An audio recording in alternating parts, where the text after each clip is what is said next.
परमराध्य परम वंदनीय सदगुरुदेव पूजनीय संतजन सदगुरु कबीर साहब के बीजक ग्रंथ के उपदेश सुन रहे धर्म प्रेमी सज्जनों, माता एवं बहनों।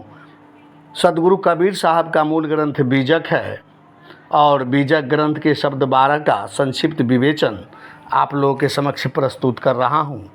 सदगुरु कबीर साहब कहते हैं कि संतो मते मातु जनरंगी, पियत पियाला प्रेम सुधारस मत वाले सतरंगी, अर्घे उर्घे भाठी रोपिन लेत कसारत गारी, मुंदे मदन काटी क्रम कसमल संतत चुअत अगारी। गोरख दत्त वशिष्ठ व्यास कपि नारद सुख मुनि जोड़ी, बैठे सभा शंभु सनकादिक तह फिरे अधर कटोरी। अम्बृख और जाग जनक जर शेष सहस मुख भाना, कहलौ गनो अनंत कोटि लय अमहल महल दीवाना। ध्रुव प्रहलाद विभीषण माते माते से बड़ी नारी, निर्गुण ब्रह्म मातु वृंदावन अजहु लागु खुमारी। सुर नर मुनि जत पीर औलिया जिनरे पिया तिन जाना, कहे कबीर गूंगे की शक्कर काकरी करत बखाना। सदगुरु कबीर साहेब इस शब्द में उपदेश दे रहे कि संतो मते माते जनरंगी, पियत पियाला प्रेम सुधारस मत वाले सतरंगी। भावार्थ है कि हे संतजन, भक्त एवं ज्ञानी अपने अपने मतों के अनुसार आध्यात्मिक विचारों में मतवाले होते हैं। जितने भी प्रभु भक्ति में मतवाले सत्संगी लोग हैं वे कहते हैं कि हम लोग सत्संग के माध्यम से अपने घट भीतर अमृत पान करते हैं।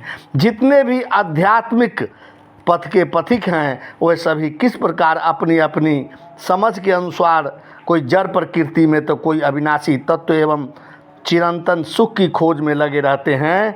आगे के पद में सदगुरु कबीर साहब उपदेश दे रहे हैं कि अर्घे उर्घे भाठिन रोपी लेत कसारस गारी, मुंदे मदन कोटि क्रम कसमल संतत चुअत अगारी।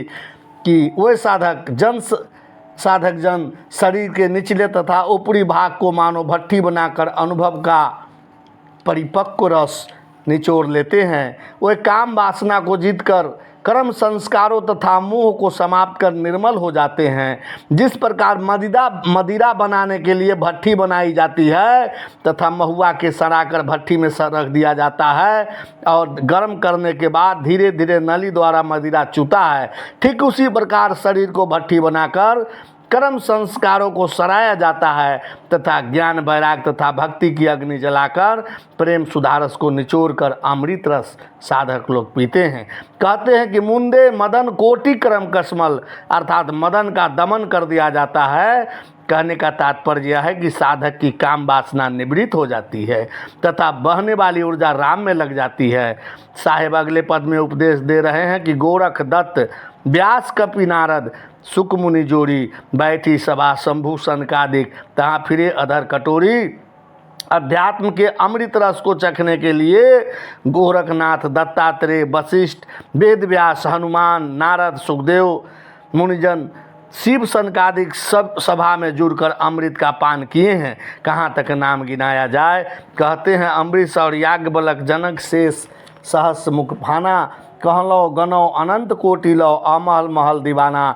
कि अम्बरीश, याज्ञवल्क्य, विदेही जनक, जर भरत तथा हजारों मुख वाले शेष न कहाँ तक गिनाया जाए।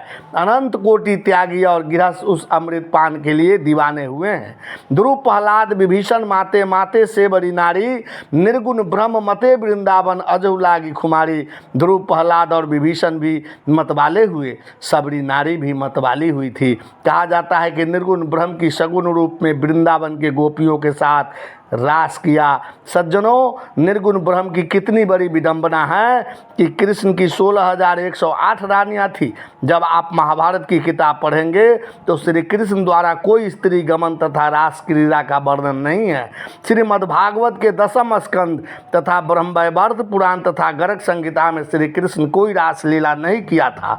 श्री कृष्ण को विषय पंडितों ने उसे बदनाम किया है। श्री कृष्ण गृहस्थ जरूर थे परंतु बहुत बड़े जोगी भी थे, उन्हें योगेश्वर नाम से भी संबोधित किया जाता है।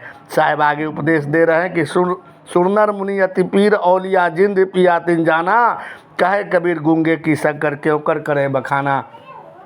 भावार्थ है कि देव, मनुष्य, त्यागी, पीर, औलिया, जिसने भी इस भक्ति रस को पिया है वही इसका स्वाद जाना है। कहा जाता है कि अगर गूंगे व्यक्ति को शक्कर खिला दिया जाए तो वह उसका बखान कैसे कर सकता है। अंततः यह जान लीजिए कि किसने कितना सत्य को पाया है यह अलग बात है। व्यक्ति का अपना चेतन स्वरूप ही परम सत्य है। विषयों को त्याग कर अपने चेतन स्वरूप में स्थित होता है, वही वास्तविकता को जान पाता है। साहब बंदगी, साहब बंदगी, साहब बंदगी।